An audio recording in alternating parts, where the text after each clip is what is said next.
And he want to put forth a suggestion. As many people, stress level is increasing. Stress level is increasing. The Minister of Health spoke about the challenges with mental issues, and I commend him aggressively and progressively approaching it, recognizing that that is a serious issue. But many people are hurting. People have bills go way back, time immemorial, that they cannot pay. They do not have the money to pay. They try and remain current. But at the same time, their emotional, their stress level is increasing because they know that they still have that bill. And then we wonder why our chronic non-communicable diseases are going up. Those bills and the effects of the stress, they have a direct impact on chronic non-communicable diseases that the minister spoke about. And those chronic non-communicable diseases have a direct impact on the hospital facility. And that have a direct impact on the utilization of medicine. So we can stop this domino effect. Why can't? This is a suggestion. If you truly love the Bahamian people, and if you truly want to help them, why can't we declare a tax jubilee relief? Let's start with national insurance. Individuals owe thousands and thousands of dollars, businesses, to national insurance that they cannot pay.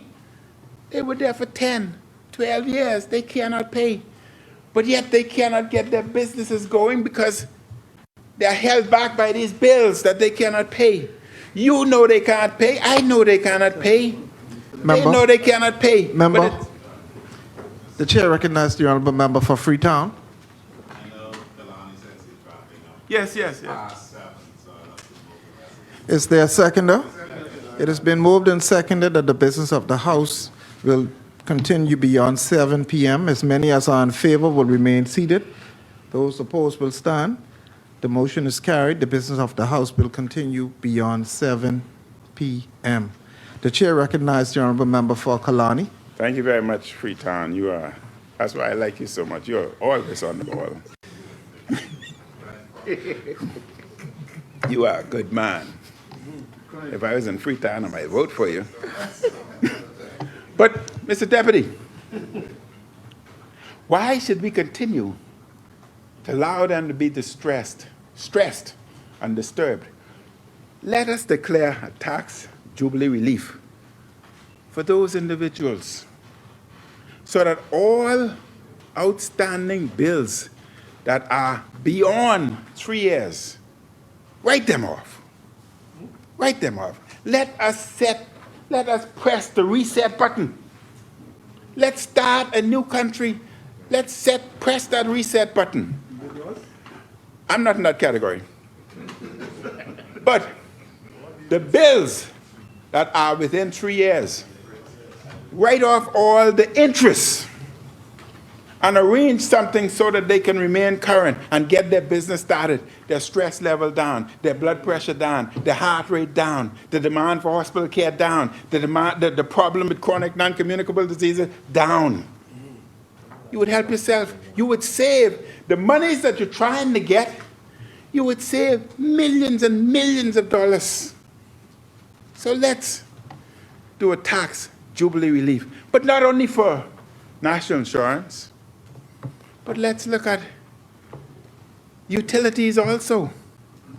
There are individuals who has bills out there for 10 years. They can't pay it. You know they can't pay it. They know they can't pay it. Let's also declare tax jubilee relief for them. All bills beyond 3 years, erase.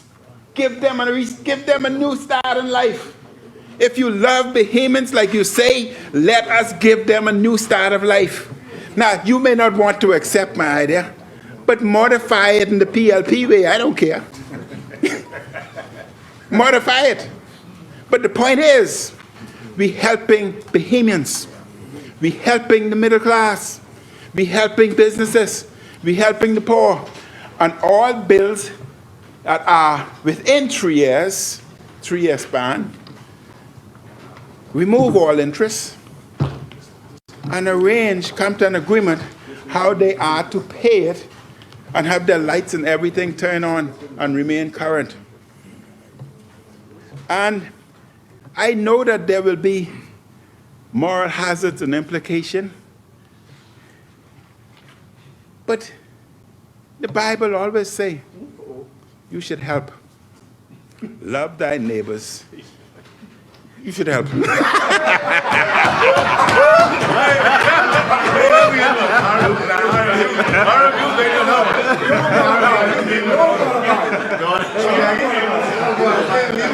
Love thy neighbors. The Bible said, love thy neighbors as you love yourself. Help the Bahamian people. Those who are complaining, those who would complain morally that they have been paying and therefore it's unfair. But what would happen if you don't do it? Those who are paying will end up paying more taxes because of the stress on the institutions, the stress on the hospital, the stress on the population, the inflationary changes.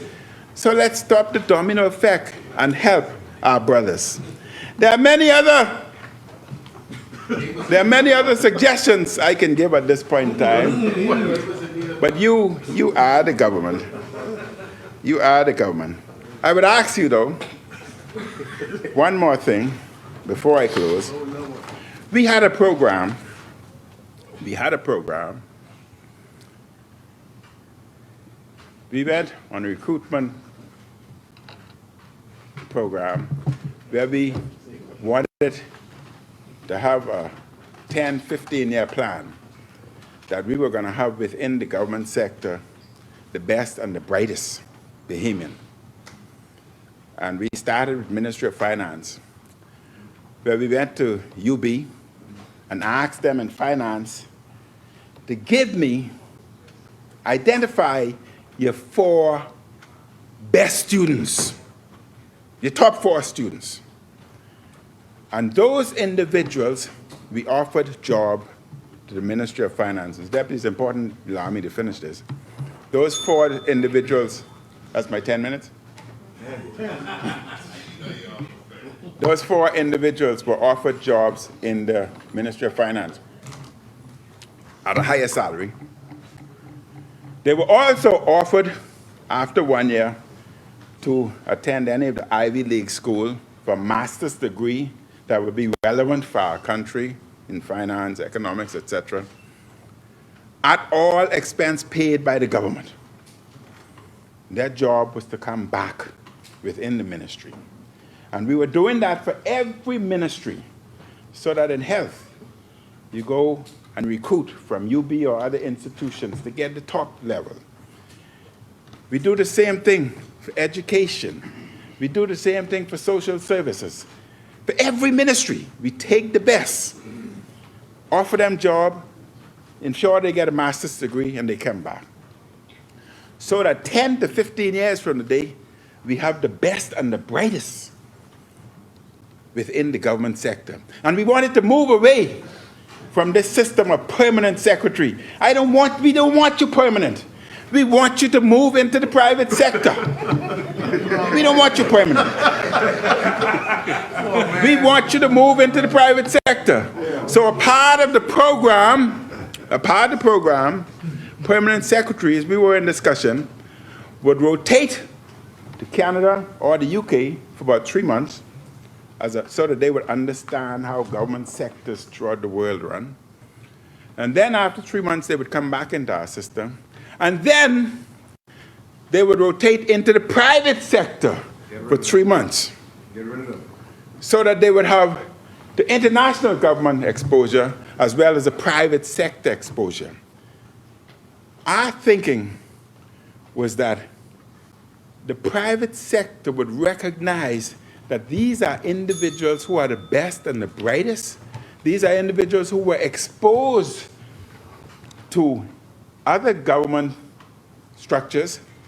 These are individuals who understand the Bahamian government structure, and these are individuals who would benefit the private sector. The goal and objective was that the private sector would take them away from government so that 10, 15 years from the day, all the best and the brightest would be in government, and all the CEOs, managers, and presidents in the private sector would be Bahamians. Consider it.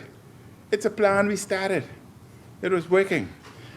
We were planning 15 years from the day that all CEOs and managers in this country would have been Bahamians.